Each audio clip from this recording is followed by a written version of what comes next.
আসসালামু আলাইকুম, কি অবস্থা? সবাই কেমন আছেন? আশা করি খুবই ভালো আছেন। ফোনটা আসলে ওয়াটার ড্যামেজ ছিল, কিন্তু কাস্টমার বলতে পারে না যে আসলে কীভাবে নষ্ট হয়েছে। সে শুধু জানে যে ফোনটা চলে না।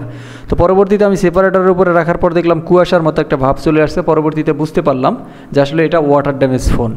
তো যাই হোক, এক হাত দিয়ে ভিডিও করতেছি, এক হাত দিয়ে আসলে কাজ করতেছি আপনাদের জন্য। শুধুমাত্র কে কোন জায়গা থেকে ভিডিওটা দেখতেছেন অবশ্যই চ্যানেলটিকে সাবস্ক্রাইব করে রাখবেন, একটি কমেন্ট করবেন আপনি কোন জায়গা থেকে ভিডিওটা দেখতেছেন।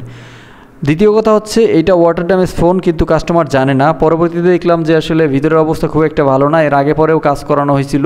আর এটা হচ্ছে সাউন্ডে একটু প্রবলেম আছে, অর্থাৎ একদম হচ্ছে মূল জায়গা থেকে আসলে সাউন্ডটা আসে না। তো পরবর্তীতে পাওয়ার আইসির উপর হালকা পরিমাণ হিট দেওয়ার পরে ফোনটা দেখলাম যে অনায়াসে চালু হয়ে গেছে। একটু ওয়াশ করে আসলে কাস্টমারের হাতে বুঝিয়ে দিলাম। যদি ভিডিওটা ভালো লাগে অবশ্যই চ্যানেলটিকে সাবস্ক্রাইব করে আমাদের পাশে থাকতে পারেন। কাস্টমার আসলে খুব সহজ সরল, বিষয়টা হচ্ছে তারা মেয়ে মানুষ। অনেক সময় কিন্তু মেয়ে মানুষরা খুবই ঝামেলা করে, সেই জন্য আসলে তাদের কাজ যখনই করবেন একটু বুঝে শুনে করবেন। সবাই কিন্তু একরকম হয় না। তো আমার ভিডিওটা ভালো লাগলে চ্যানেলটিকে সাবস্ক্রাইব